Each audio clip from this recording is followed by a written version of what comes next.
quwata illa billah. Hei santri se-Jawa Barat khususnya, dengarkan berita ini. Berita yang lagi hangat di Cianjur, Jawa Barat tentunya. Ada seorang tokoh agama bernama Ustadz Cecep Muhammad Rizik, pimpinan Pondok Pesantren Riyadus Syibyan, yang didiskriminalisasi oleh oknum yang tidak bertanggung jawab. Oleh santrinya sendiri dilaporkan dan menjadi tersangka, padahal masalahnya cukup dengan mediasi aja selesai.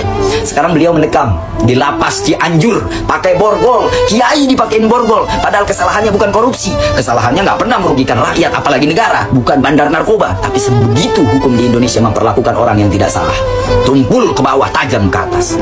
Gimana kronologinya Kang? Begini kronologinya, dalam pernyataan santrinya yang cerita ke saya, agak sedikit lucu memang teman-teman. Ada seorang santri yang kehilangan HP.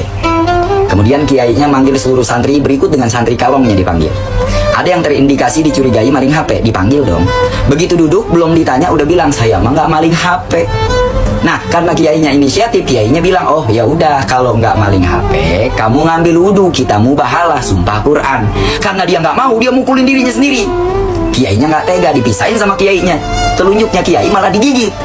Akhirnya dak-dak tuh di situ. Si santrinya ada di atas kiainya. Ya udahlah, karena kita tahu bahwa seorang tokoh agama itu mengedepankan jiwa yang sabar. Selesai beliau ke masjid, si santri ini pulang. Ternyata ini wali santrinya yang kalong ini nggak terima. 2 minggu kemudian dilaporkan ke pihak kepolisian. Seiring berjalannya waktu, 8 bulan kemudian tiba-tiba, coba bayangkan, ada beberapa kejanggalan menurut saya dalam kasus ini. Kiai Cecep dijemput ke rumahnya oleh penyidik tanpa surat penangkapan. Nggak ada surat penangkapan, tiba-tiba langsung dibawa ke polsek, dibawa ke kejaksaan, dipulangkan kokok dan sarungnya tanpa surat penangkapan. Dan sekarang beliau mendekam di mana? Di lapas Cianjur. Kabarnya di lapas Cianjur beliau punya santri 5-15 orang di sana. Alhamdulillah, barakallahu fik. Emas tetaplah emas meskipun dimanapun beradanya.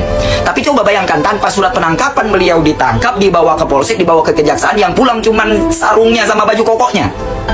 Terima nggak kalian kalau ada seorang ulama, ada seorang kiai begitu?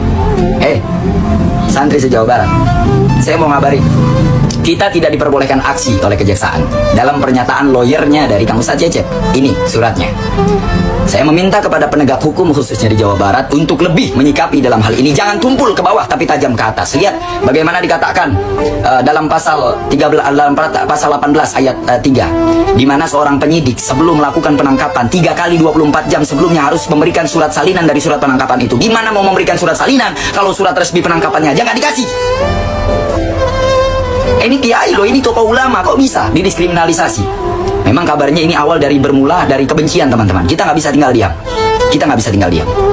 Kalau dalam waktu yang ditentukan pada tanggal 19 nanti kemudian persidangan tidak dilanjutkan untuk memutuskan kebebasan dari Kang Ustadz Cecep, kapan waktu dan akan dibebaskannya beliau, saya akan memimpin teman-teman santri khususnya dari wilayah Banten. Kita akan jalan semua ke Cianjur untuk melakukan aksi pembebasan Ustadz Cecep. Ucapan ini nggak main-main. Bila perlu saya yang akan memimpin orasinya. Ini nggak bisa dibiarkan teman-teman. Kita tinggal di negara hukum, kita harus menghargai proses hukum berjalan. Kita tentukan ini semua kepada pengadilan. Kita tunggu tanggal mainnya.